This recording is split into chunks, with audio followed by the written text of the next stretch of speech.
Good evening and welcome to Election Night on Wolf Media. My name is Kobe Gibson, your host for the evening, to walk you through everything as it comes in through the night. We have a long night ahead of us, especially during this close race. It could take days to call. We will bring you live analysis and coverage as we get results and review both candidates' path to victory. We are currently live on both Facebook and YouTube, and the live chats are working. Send in your comments for questions for us to discuss at a later moment. But first, we cannot begin our coverage tonight without thanking the sponsors of Wolf Media, which will be featured during our commercial breaks. So, without further ado, let us begin tonight with our first guest panelist, Superintendent of Davis Public Schools, Ms. Jamia Gilbert. How are you doing tonight? I'm great, Kobe. Are you losing any hair like I am? Because goodness gracious, I've been looking at the polls and wow. Well, I'm pretty calm. So how are you normally on election nights? You're a little bit more vetted than I am when it comes to this. So do you normally stay up to watch it, or you just don't care, I'll find out in the morning? Well, I do care. Yeah. That's number one. But Yeah. I do not stay up to watch. No. Okay. No. So this is a new little thing. This is new for me. New little thing. Yes. So that's good. We like new things. And so, I mean, really the point of what the media is trying to accomplish here is to really reach out to civic engagement and really get our students to make their voices heard. What are your thoughts on the role students have in the future of our country? Well, what was the first question I asked when I walked in here tonight? Who voted? Who's old enough to vote? Right. Who's old enough to vote? Mhm. Yes, I am very pro-education, Mhm. public education for Right. that matter.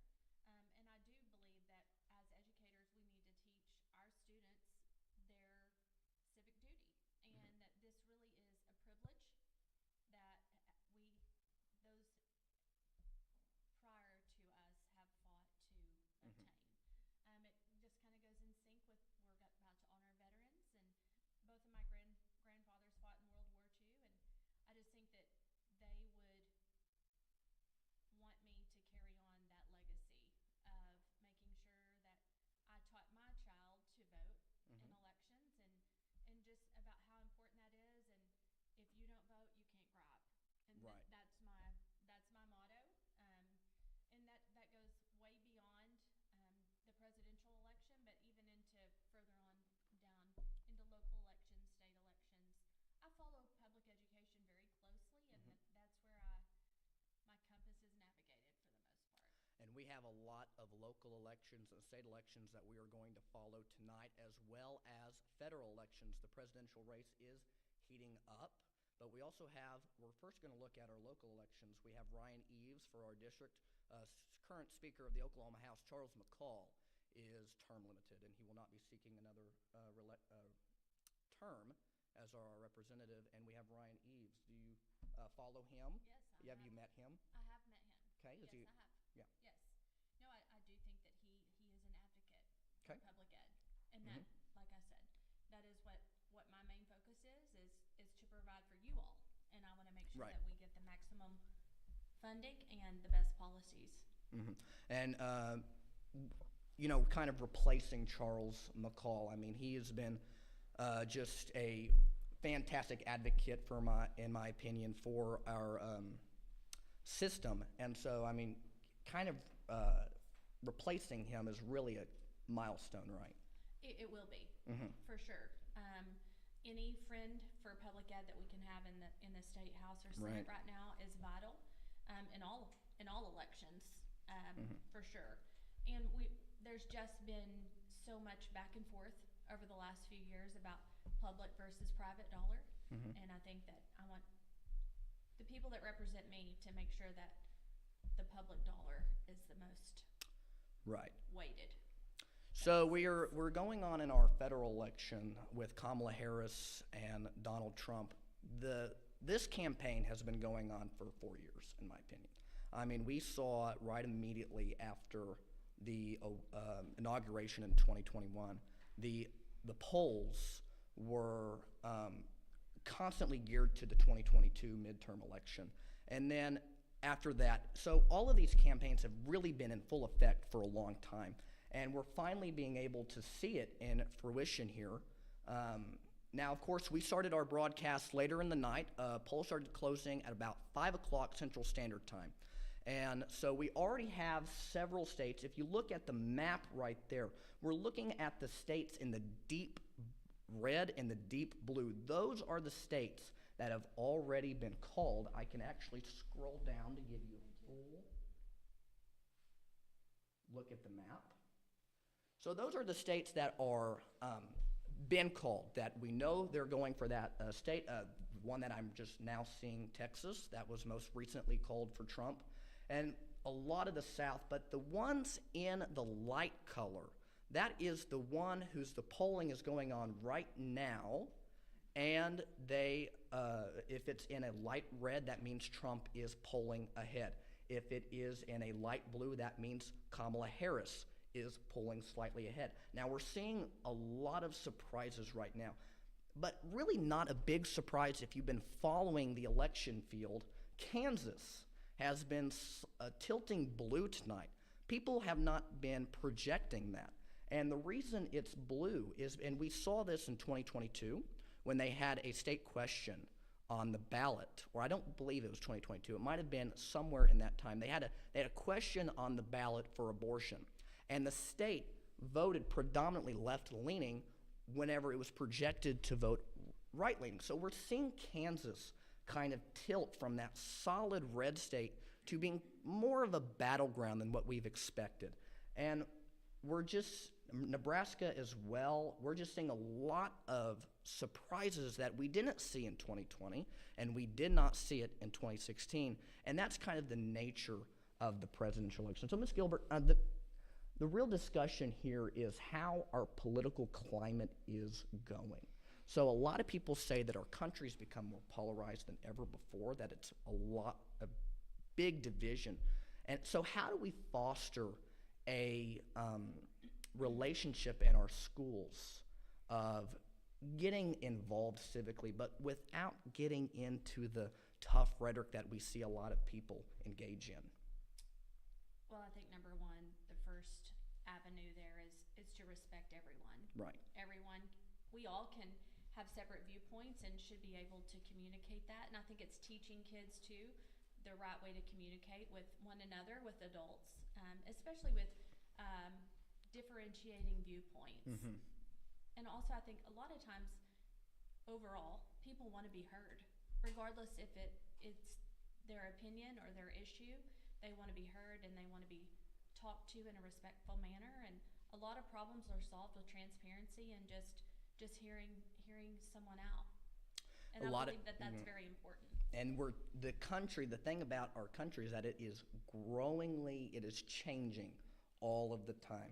So, I mean, like I said, Kansas, that is not a state you want the Republican Party. It's not a state the Republican Party wants to see blue right now. It is a state that when the polls close, they want to be able to call it. But we see that the issues change, and that because the issues that the people care about change, their votes change. And so Kansas right now, I'm just speculating here with what we said in 2022, but they were probably faced with the issue of abortion, and they were probably faced with how to go about this. And this is how they are responding. Now, you're going to have to get your final say from the big major news stations that are probably going to be able to tell you this with official polling backed behind it. But when the issues change around the parties, the states change. And this is the same for a lot of states as well. North Carolina, a month ago, was not a swing state. Polls had Trump winning in North Carolina by 5 points. And so we're seeing the country move. We're seeing the demographics change, and we want to be able to foster a education system around that. So, and that will be our first little segment here. Thank you, Ms. Gilbert, for coming on. We're going to cut to commercial break, and we'll be right back with more coverage of the 2024 presidential election.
From the founding of our country to civil conflict in the states and global war, the American vote has always been fundamental, even in times of disaster.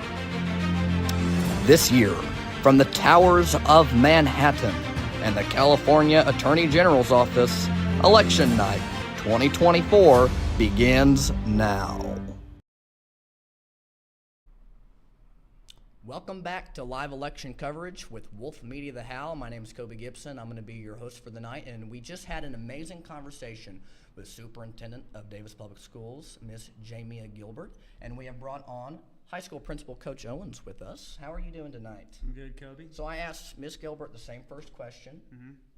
Normally on election nights, are you up all night or are you going to bed? I'm going to find out in the morning kind of person. I'm a early to bed, early to rise, makes a man happy and healthy and wise kind of guy. So this is going to be a late night. I would not stay up. Okay, well, I'm sorry for bringing you out here, but I mean, we're going to have a lot of good conversations. I mean, we talked about the changing dynamic with how the country is just evolving and how the issues of 2016 and 2020 just are not the issues of a lot of voters today in 2024. The main point that Ms. Gilbert pushed out was education, and that we need to call on the young people that are in our high school to really be engaged civically. How do we, again, like in your perspective, how do we foster that civic engagement with our students? Well, we just have to promote that. If we want anything, you got to work for it.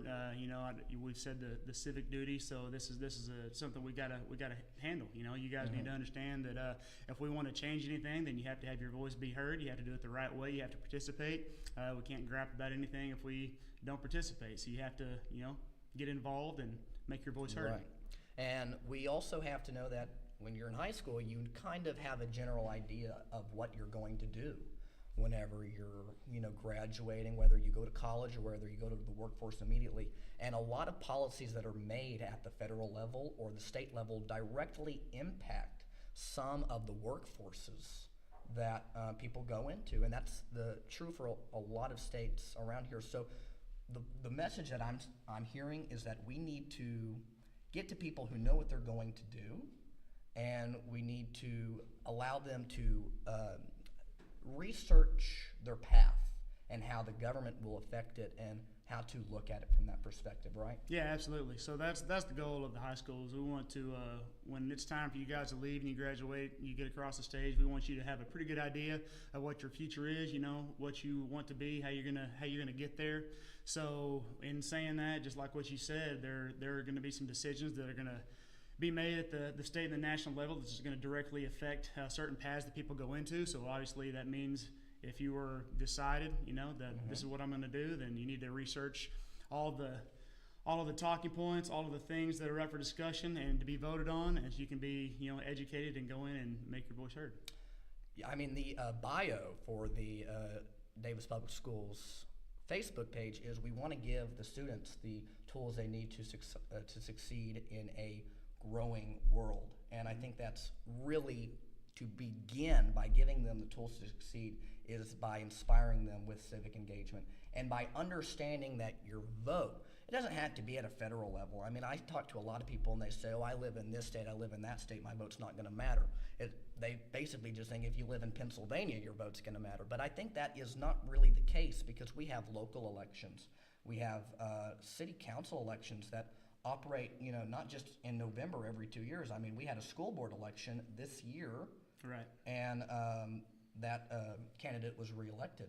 So, I mean, we have a lot of local elections that people need to pay attention to. Absolutely.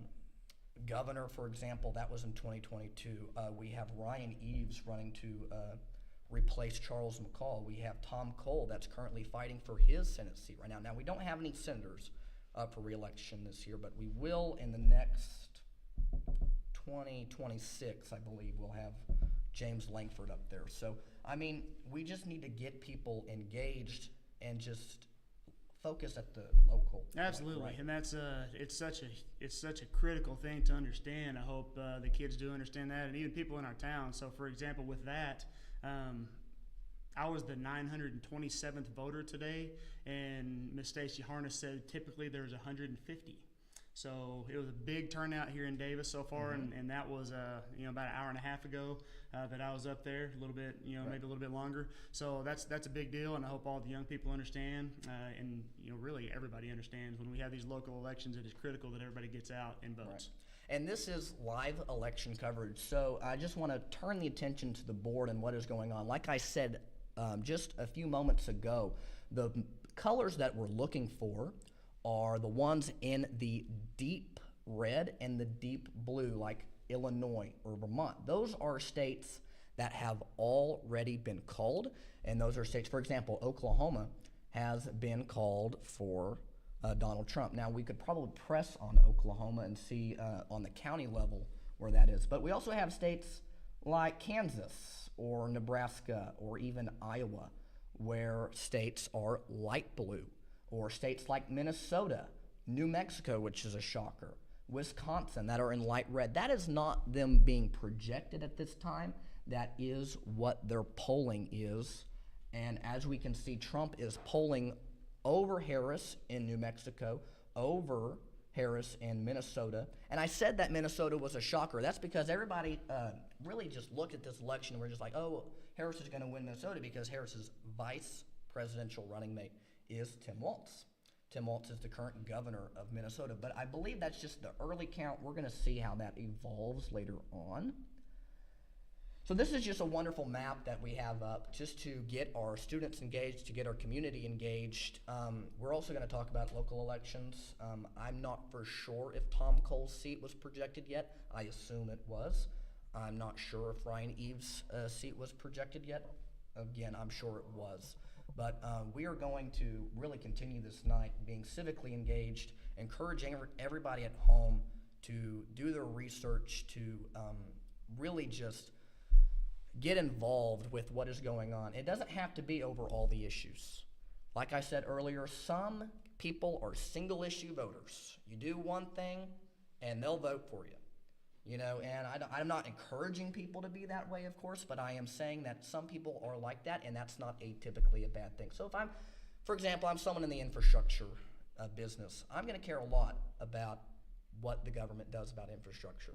If someone in the oil business, I'm going to care what people do in the oil industry. So, just comments. I know I've been talking. I've been rambling on too much. No, you're doing a great job. I think we are having a great time listening to you, actually. You're very educated. You're well-versed in everything. I can tell that we can all tell that you've done your research and you know what you're talking about. So I'm just really proud of you for doing this and looking the way that you do and sound the way that you do. You're doing a great job. Thank you very much. We're going to cut to a commercial break real quick, and we're going to be back with more live coverage of the 2024 election. Thank you, Coach Owens, for coming on tonight. Thank you. Yes, sir. Thank you.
Welcome back to live election coverage with Wolf Media, The How. My name's Kobe Gibson. I'm your host for the night. We just had two amazing guests, Miss Gilbert, the superintendent for Davis Public Schools, and Coach Owens.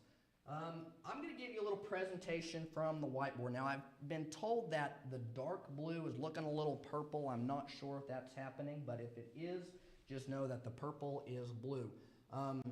States up here have not been called, this little line right here.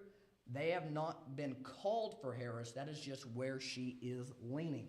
The ones in the dark red and the purple or dark blue, you see up here in Illinois there, those are the only ones that have been called for Harris. If we look up here, we have the Electoral College going on. Now, it's the most peculiar college of any university in the United States. The Electoral College. It is composed of about 538 individuals coming from the different states. Now, if you look, I have a map up here. This gives you a showing of how many votes are with each state. The votes are contributed to the states via their population. For example, California, the most populated state, about 40 million people living there, they have 54 electoral votes. That is the most out of any states. And really what the votes symbolize is the amount of representatives that California has plus their 2 senators. So with California, for example, I can see that they have 52 House of Representatives coming from California and 2 senators. That is those 2 numbers added together. Oklahoma, if you look, we have 7 electoral votes. You can tell that we have 5 districts for the House of Representatives and 2 senators, via so on, so on, and so on. So the magic number here is 270 electoral votes. When you get 270 electoral votes, you win the election. That is just how it's done. Now, there is a possibility whenever one candidate gets 269, or there's a third party that jumps into the race, takes states away, and makes a third-way tie, and nobody gets to 270. And that's where the trusty Constitution comes into hand, and the House of Representatives, and it goes to Congress. It's just very complicated. But this is roughly what we expected the map to look like before tonight. So this was the polling. So we have states like Oklahoma, they were polling really well for Donald Trump. So a lot of news stations, they gave that to Trump, and in fact, it has been projected for Donald Trump. States like Texas, those are really safe Democrat. I mean, I won't say Texas is, not Democrat, I won't say that Texas is safe, but a lot of the pollings were looking good for Donald Trump there, and in fact, he has been projected there as well. So the states in the yellow, those are the tricky battleground states. Those are the ones that can't make up their mind because they keep bouncing back and forth. As we can see, in 2016, the election board looked like this. This was, of course, with Hillary Clinton. Trump got 306 electoral votes. Hillary Clinton got 232. This was the map in 2016. That is how Trump was able to win. A lot of people say that the Electoral College and the popular vote just don't go hand in hand because Trump, even though he won the Electoral College, he did not win the popular vote. More people in the country actually voted for Hillary Clinton, but he won the election because he got these 7 states. In 2020, Joe Biden was able to flip most of these states. Blue. Most of these states. And this was the general election map for Joe Biden. He was able to win with 303 to Trump's 235. That is the Electoral College. So, of course, these are going to be added into, this is going to be added back into yellow. I forget, I've been thinking about this so much, sometimes you just forget sometimes, but yes, it is. All right. So looking at the electoral vote count right now, Donald Trump has 154 to Harris's 81. Now, for the record, none of the 7 states that I just mentioned there are probably going to be, are called right now. None of them are called right now. In fact, very few of them are actually projected to be called tonight. In 2020, the presidential election was not decided until the Saturday after the Tuesday. And in 2022, the House of Representatives were not decided until the Saturday after. So whether this takes a couple of days will all depend. Now, I know Georgia was one of the states that, kind of held out in 2020 when it came to counting. They took a couple of days. They have since changed their election laws in the state to allow for them to count votes before the poll closes for them to get an upper hand. Other states, like Pennsylvania, also do that, so that's why we see 80% of the vote in for Georgia right now. States like Arizona and Nevada, they don't have those same laws, so counting is going to be a lot slower, and they also have a huge number of mail-in ballots. And mail-in ballots, of course, take a lot longer to count because you have to verify the signatures, and it's just a mess with that. But this is the map right here. So we are, like I said in our introduction, we're going to be talking about the path to victory for Donald Trump and Kamala Harris. We're going to be talking about the path to victory. And so I said we have these 7 states, and that some of them we know. That's the state I was missing. I was looking for the state I was missing. I was missing Pennsylvania. But anyway, we have these 7 states that are in yellow. The path to victory is pretty slim for a lot of these candidates. So, for example, Trump, everybody's saying that Trump has to break the blue wall. And that's what this right here is called. This is called the blue wall. Let's see if my pen works. I don't know. This is called the blue wall. My pen does not work. It's those 3 yellow states up there. It's whatever. These are the blue wall. Trump has to get at least one of these 3 states in order to really be set up for a good election win. So a lot of pollsters had Trump winning Pennsylvania. If he wins Pennsylvania and he picks up these states, which is what they call the Sun Belt states because they're down in the sun and the desert, if he's able to pick up Pennsylvania and the states down south, then he wins the election. And he gets to 287. The magic number is 270. Harris, she of course, doesn't matter who wins these 2 states because Trump already won. However, if Harris keeps Pennsylvania, he does not break the 270 threshold. In fact, it's 268. So that means now with Pennsylvania off the map, he has to find votes in Wisconsin and in Michigan. And this is all saying that the southern states, the southern battleground states, all go for Trump. We have Wisconsin and Michigan. Now that is the hypothetical scenario. What if he doesn't break into the blue wall right here? What if they all go for Harris? Harris gets 270 electoral votes. 270, 268. Harris will win the presidential election. So that is just us playing around with the map. That is just us being able to make a guesstimate. Now, what are the polls actually saying? So the polls actually have, right now, Trump leading in North Carolina, Georgia, and we don't have any votes over here yet because their polls have not closed. So, for example, those little dots that you see in Arizona, if you have the dots on them, that means their polls have closed, but they're counting the votes, and they're probably going to be counting those votes for a couple of days.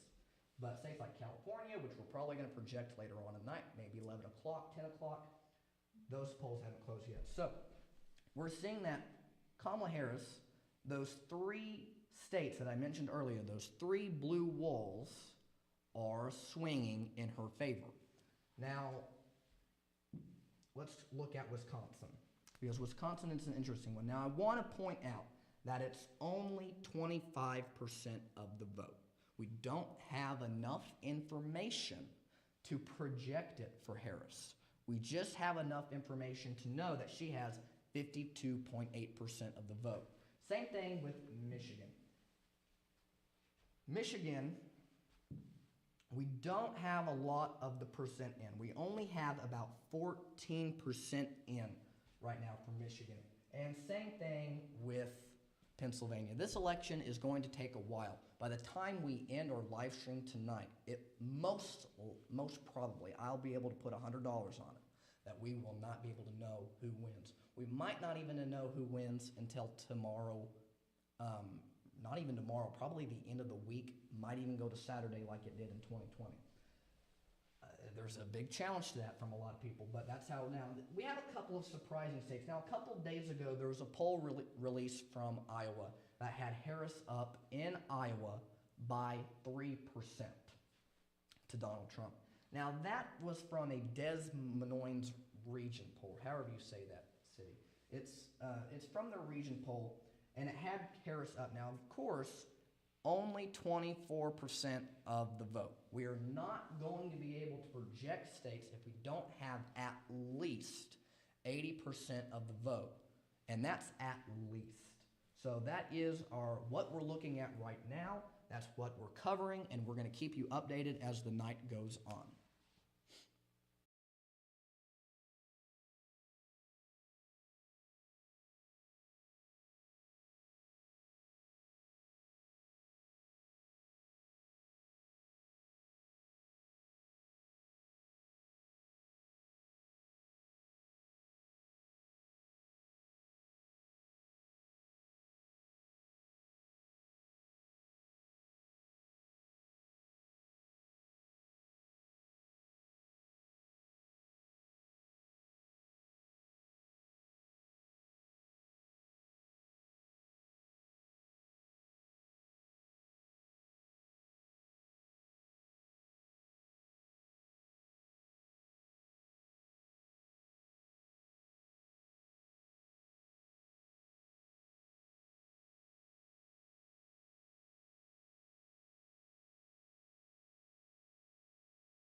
Welcome back to Wolf Media election coverage. My name is Kobe Gibson, and I'm joined here from with a student from Davis High School, Ms. Jennifer White. How are you doing, Ms. Jennifer? Good, how are you? I'm doing great. So I just talked a little bit about what we're seeing come in here.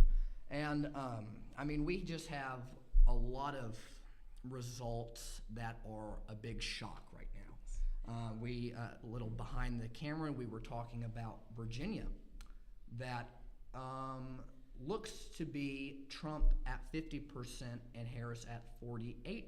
Now we have 60% of the voting, so of course this can change. Like I said earlier, we won't be able to project these super close states until we have about 80% of the vote in. So we only have 60%, but we're getting a lot of surprises. And we were talking earlier about how the country is just changing and how different states are going to look different as, the time goes on. One of the big focuses of the campaigns this year have been young voters. Yes. And we see a lot of that on TikTok. We see a lot of that on Twitter, Facebook, you name it. But they are really out for young voters this year. Both candidates have a TikTok account. And both candidates have been, making TikToks for the young generation. And that is really the first time that I can think of in which a presidential campaign has been so focused on winning the young vote. So, as a young person, of course, I'm a young person too. Some of y'all might not think that, but I am a young person. But as a young person, how is your social media feeds have just been affected by this? So I definitely think a lot of it is trying to bring in these voters that they're not only going to have this election, but also the next election. Mm-hmm. And these voters are going to continue for a long time, as opposed to the older voters, which they might not have much longer. So I definitely think it is a good option to appeal to the younger population. I also believe through social media, as most of the younger kids have been raised on that now, a lot of them are using that as their truth. Mm-hmm. And so it can be easier to influence people that way. Right. And one of the big things that I'm seeing now is that these candidates are doing these TikTok trends. Yes. Even though we don't have they're not putting their policy out there, but they're trying to connect. Yes. And I think that's one thing that a lot of voters, when they go to the polls, they don't just vote for someone that they agree with on every policy. They vote for someone for who they connect with. Yes. So some people connect with Trump. They say, "Oh, Trump, I can just sit at a wherever with Trump, and we can just have a good time just talking. Harris, we can go, walk around the park in Davis, Oklahoma, and we'll just have a dandy time." They vote for people who make them feel good, mm-hmm. that present well, and that can connect with them. So that's why that we have a big social media campaign. They're trying to connect with those voters. Yes. And a lot of people, they look at this this trend that they posted on TikTok, and they will say, "That's a cool guy. That's a cool girl. I'm gonna side with it. Oh, that's such a funny dance. Wow. Yes. And it's just, it's interesting how the times are changing with social media, but it really hasn't changed, because the famous quote from the 2000 presidential election, George Bush went on the campaign trail, said, "You need to vote for the candidate who you can see yourself having a beer with or going to the bar with." And that's just what George Bush said. And that's kind of evolved into different things. And so I just think it's interesting how they're just finding new ways to connect. Yes, and I definitely think it is important for some of the younger people that they're looking at these people, and not only are they looking at someone they can have a connection with, but they're also looking at someone they can see themselves in. So they want someone that will sit in office and you can think, that's the exact same decision I would have made. Good for you. That's what they want, is they want someone who's going to fight for what they want to fight for. And yeah. And other people, whenever they go to the ballot box, and this is going to be your more vetted people, the people that have been, through cycle and cycle, they say, I would just want someone that, represents America, that, presents America, like whenever they go to a NATO summit or whenever they go to wherever abroad, I want to see them shaking their hand. I want them to tug their hand as a lot of people. It's just an interesting thing. So we're looking at the results right now. I'm noticing that Pennsylvania, if you want to take a look at the board, Pennsylvania has been tilting back into the red column. We're going to see this happen a lot.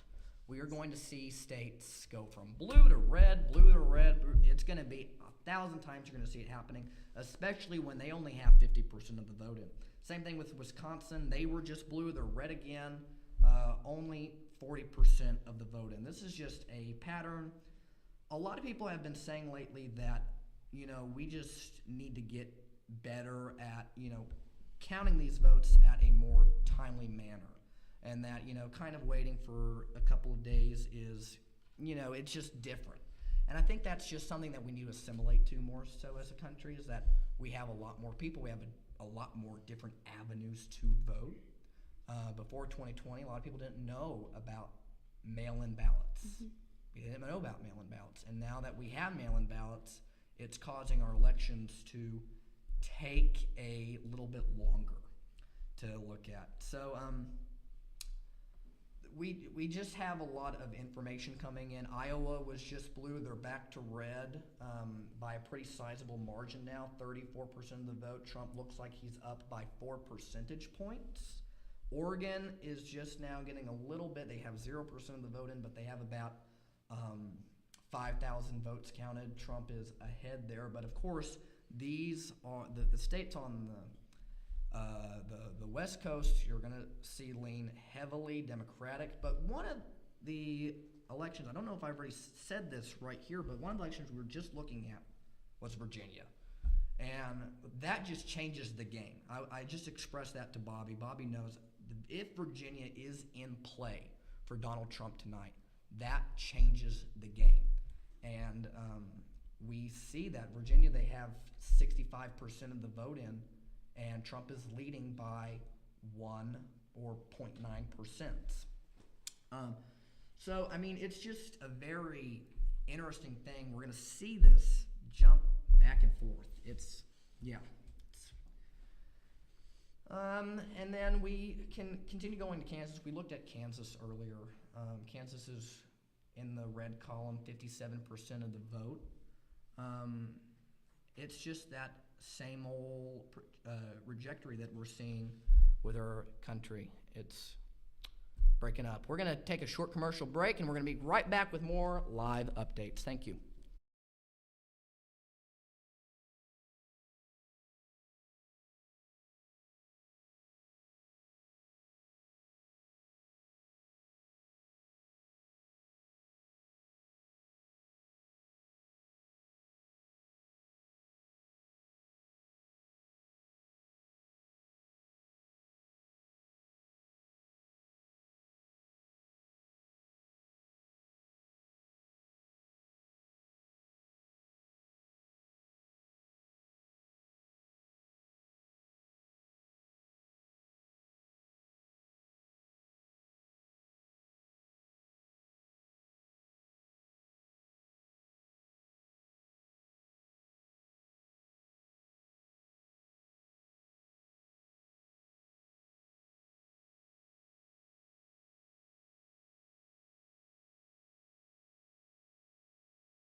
So let's go ahead and look at some of Oklahoma races that are going on. Of course, we already said that Oklahoma was projected 7 electoral votes for Donald Trump.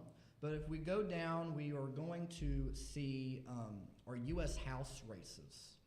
We have 5 districts in the Oklahoma House of Representatives. Murray County, Davis Public Schools are under District 4, which is represented currently by Tom Cole. And of course, 92% of the vote is counted and 65% of the vote is in. We're seeing a 5-district sweep for all of this, but that's the interesting one. We also can go to key ballot measures. Whenever some of you filled out your ballot this evening, you were asked 2 questions at the end.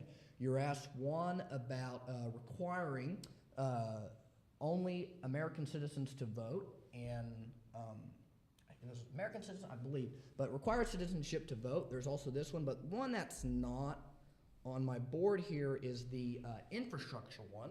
I have the votes for this one, so this is yes. Wins predominantly every county, 77 counties in Oklahoma. Every single one of them sweeps with the yes for the require citizenship to vote.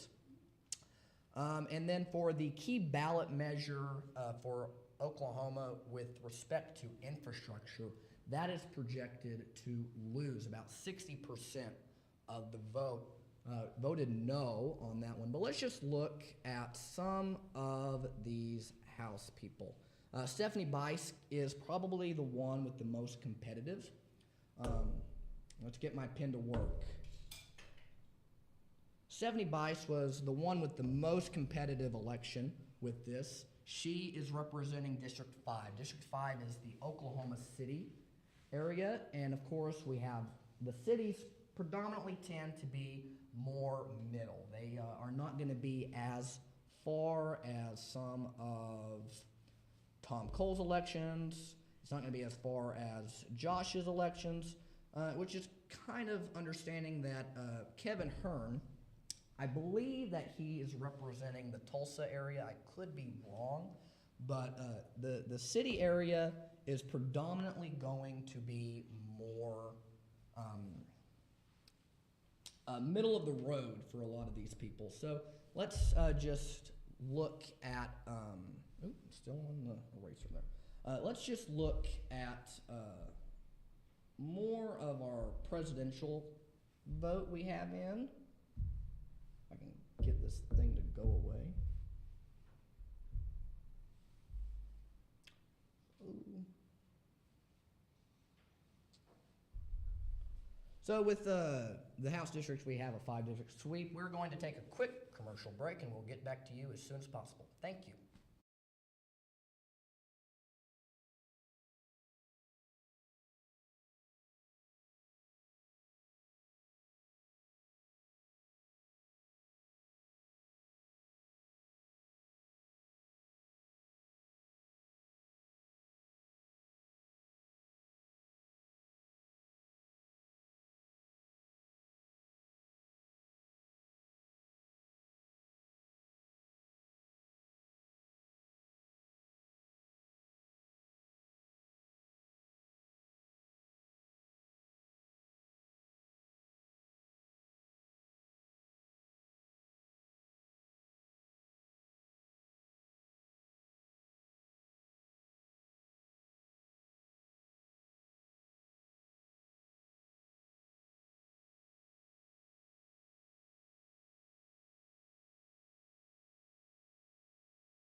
Welcome back to 2024 presidential election coverage with Wolf Media the House. You can tell it is getting hot in here, and I am ready to get this night over with. Too much of the stress, and I took off my jacket.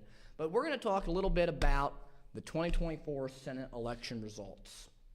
The way that the Senate splits up its federal elections is that some states have Senate elections and others don't.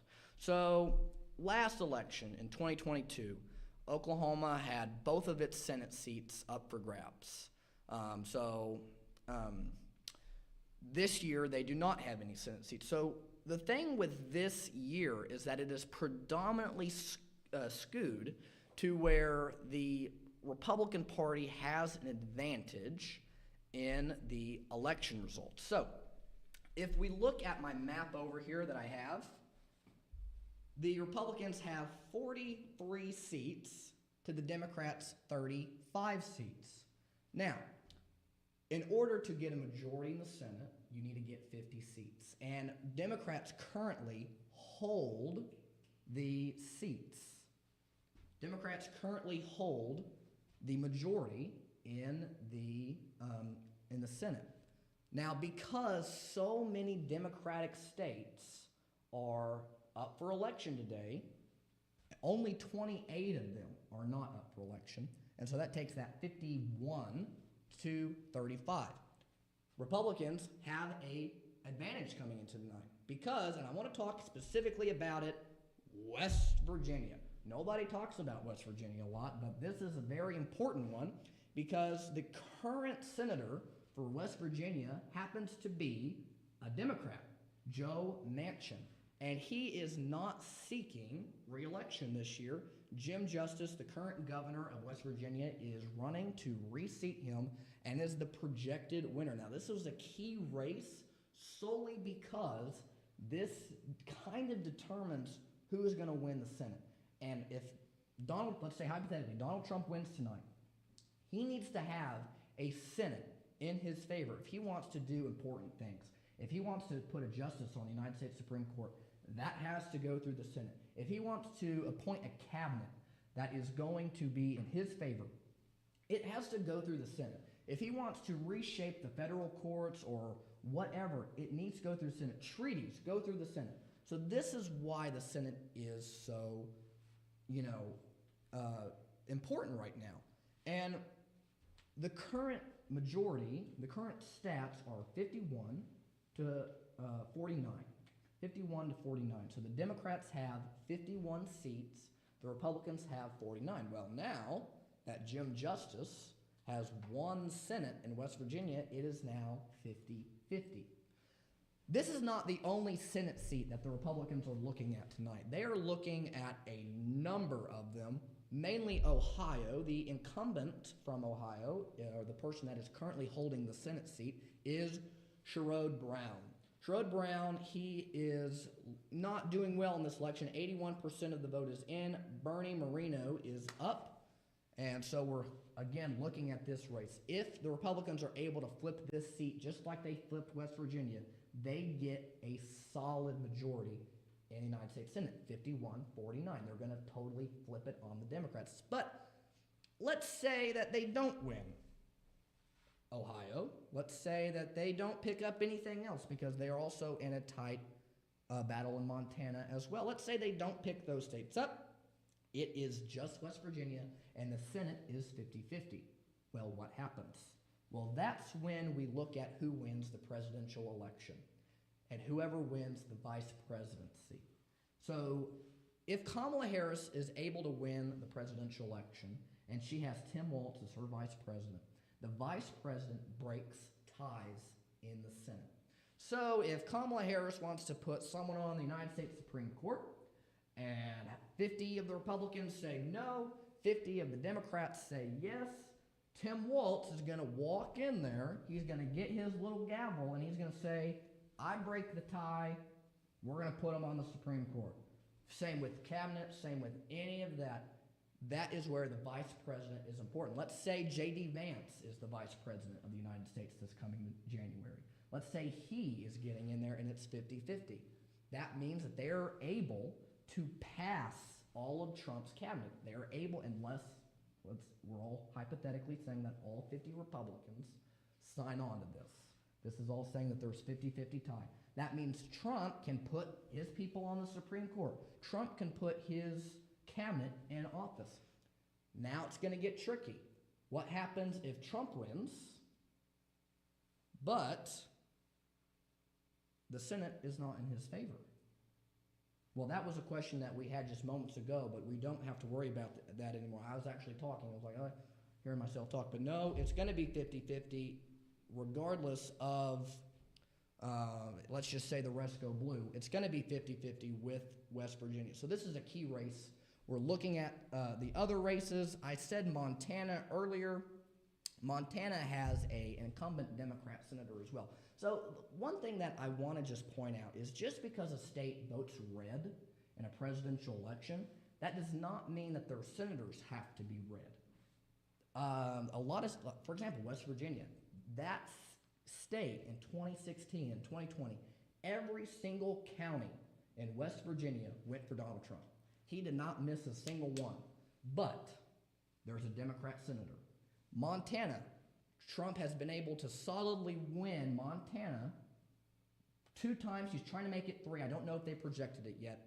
But yet, John Tester is the current senator, and he's in the Democrat Party. Now, the reason why this is kind of changing is because a lot of ads have gone out to Montanans, and they're all saying, vote for Tim Sheehy, vote for Jim Justice, vote for Bernie Moreno. So, I mean, all of that's going on here. It's a total thing. We also have Nebraska. I haven't really paid much attention to Nebraska, but I know that there is not a Democrat running in Nebraska. If you see here, there's no Democratic candidate, and the independent candidate is currently winning. So what happens if an independent wins this election? Are we going to see a 50-50 Senate? Are we going to see a 49-48-1 Senate? We might, because the independent can vote with Republicans. They can, as they say in Washington, D.C., this is their word, they can caucus with the Republicans. A good example of this is Vermont. Bernie Sanders is the current senator for Vermont. He was up for election tonight, actually, and as you can see, he's an independent, but he caucuses with the Democrats all the time, giving them 50-50. So political party doesn't really go about it. I'm not really for sure what the person in Nebraska is going to do. I haven't heard much from them, but this is a very important Senate election. We're also looking at House races. Of course, the House, there are 430-something seats in the House, 438 seats in the House, and every 2 years they're up for election. 2022, the Republicans were able to pull off a slight majority. That majority has gone down ever since then. So they're only having a 1-vote majority in the House right now, 218 votes. And that's how the House is going. The Democrats, of course, are looking to turn over the House. They're looking to put Hakeem Jeffries as Speaker of the House instead of Mike Johnson. It's unclear how that's going to go. We're probably going to find out the same time as we get the presidential results coming in. We're probably going to find out really Montana and Ohio, we're going to find that out by the end of the night, how the Senate is going to go. And that is the Senate right now. We're going to be right back. We're going to go to cut to commercial break, and then next we're going to talk about House races a little bit more in depth.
Let's take it back to the House of Representatives. We haven't talked much about it, but it is just as important as the presidency and the Senate. The House of Representatives, this is where all your big bills that spend a lot of money come from. They're the only House of Congress out of the Senate and the House. They're the only body that can pass bills that make money, that expend money.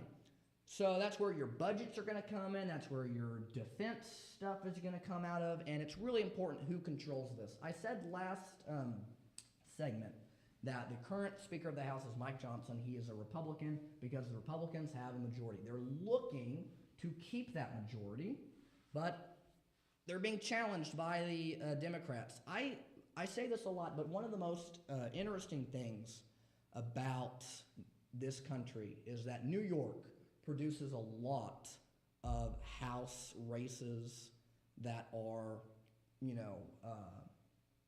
up for grabs. I mean, this is a part of the country where you're going to see a lot of races. Oh, it could swing Republican, it could swing Democrat. I mean, they spend a lot of money in New York, especially the Manhattan area. For example, last 2022, the Republicans elected a slew of members from New York in court, including George Santos. George Santos, he ran in New York as this very bipartisan guy. He had a lot of background, very qualified. It was later came out that he lied about that and has been since fired and expelled from office. But that is New York. I mean, we're seeing a lot of reporting from New York, but it's mainly going to be in their districts in the Manhattan region. It's mainly going to be in their districts in New York City that are going to produce a lot of tight elections. And so while Kamala Harris has a pretty, even margin at victory here, 57%, with only 75% of the vote in, New York surprisingly produces a lot of elections like that. Going back to the presidency,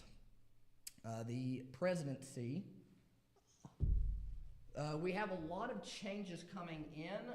We said earlier that Virginia could play a big role in our elections, and that is definitely the case.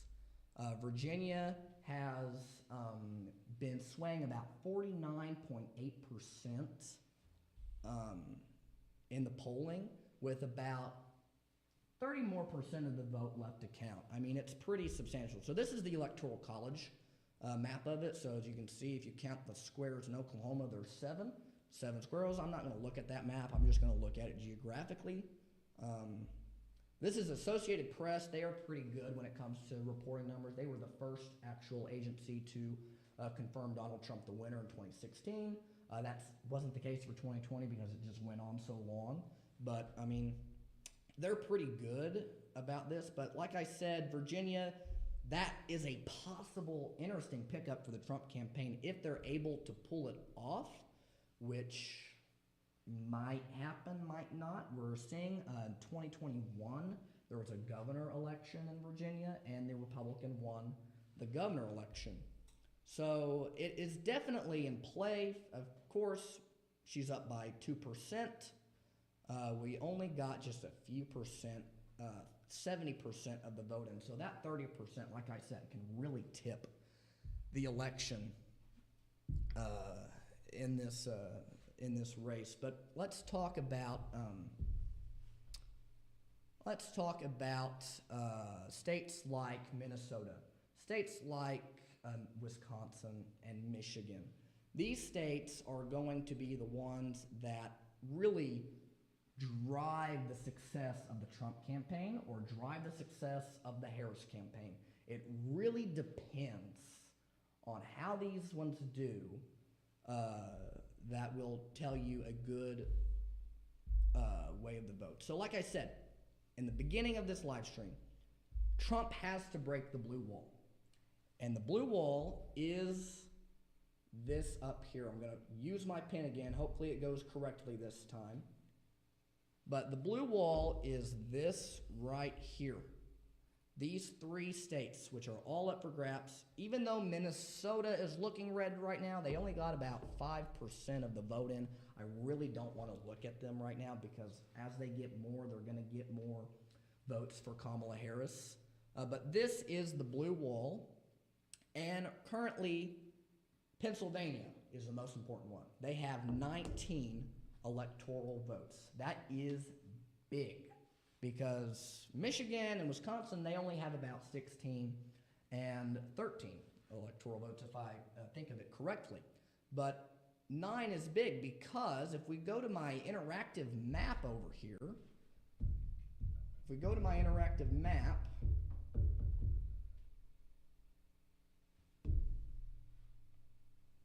states like Pennsylvania with 19 electoral votes, let's say Trump wins that.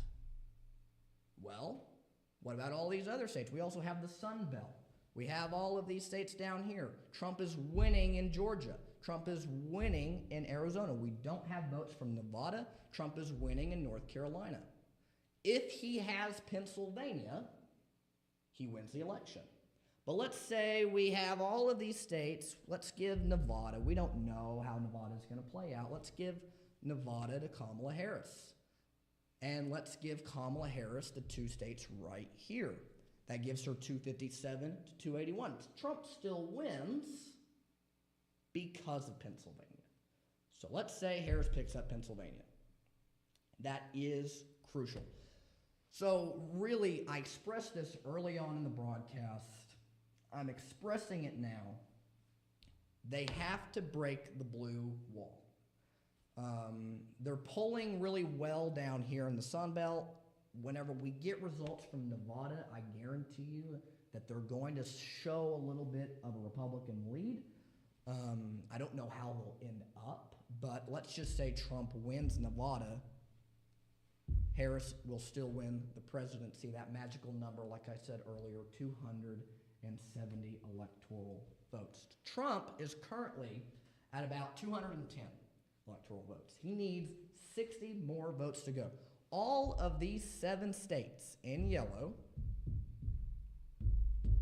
make up 93 electoral votes.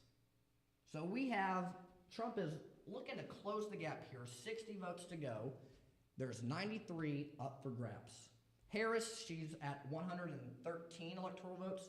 Of course, as California comes in, that's going to give her a lot. Of course, as Washington comes in, that's going to give her a lot. She's going to look more like 226. Trump is going to look, whenever we get more states over here to come in, and Alaska, if Alaska goes red, I know that's pretty interesting race right there. They have ranked choice voting. But let's say Alaska goes red and these states come in. We're looking at these numbers. It is a pretty even race, 93 votes up to grab. And that is pretty interesting. Because like I said, let's say Trump sweeps everything at the bottom. It's not enough.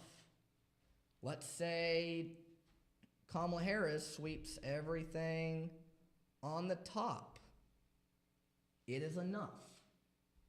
So you have up here is where the money is being made. This is where the bank is cashing out in Pennsylvania. And it's mainly Pennsylvania. Pennsylvania is their way for Donald Trump. Now, we were talking earlier about Virginia. What would happen if Virginia is in play? Well, that means that the Trump campaign doesn't really have to rely on Pennsylvania. They have a new route to go. For a long time, Trump was leading in Virginia, but now Harris has caught up. But if Virginia goes red, that is an even field. New Mexico, that is a pretty interesting one. A lot of the issue in New Mexico is immigration. Trump is stressing this on the campaign trail. That's why Texas, you saw such results in Texas. You see that kind of polling in Arizona right now. These states that border Mexico, immigration is a big problem. I would not be shocked if New Mexico is pulled out of the fold and it's a really tight race. I would not be shocked at all. But that is the current state of the election right now. If we go back to our map here, we're going to get a good turn of what is going on. 210 to 113, we've got a lot more voting to go, a lot more races to go, and we're going to bring it home with that. We'll take a quick commercial break, be right back, and we'll send off this coverage.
Thank you for joining us tonight. I know it's been a stressful night for a lot, especially if you're living in a swing state, but for our viewers in Murray County, for Davis Public Schools, we want to thank you for allowing us to be able to put on this broadcast. As I said in the beginning, we need to thank our sponsors, which is why we're doing so many commercial breaks, because if it wasn't for them, we would not be able to put on broadcasts like this.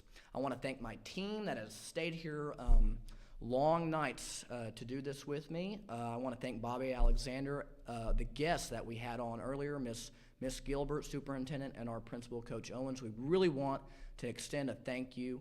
I will be covering more of the election as the week goes on. I know it's not going to end tonight. It's probably going to go until Saturday. It might even go until Thursday if we're lucky.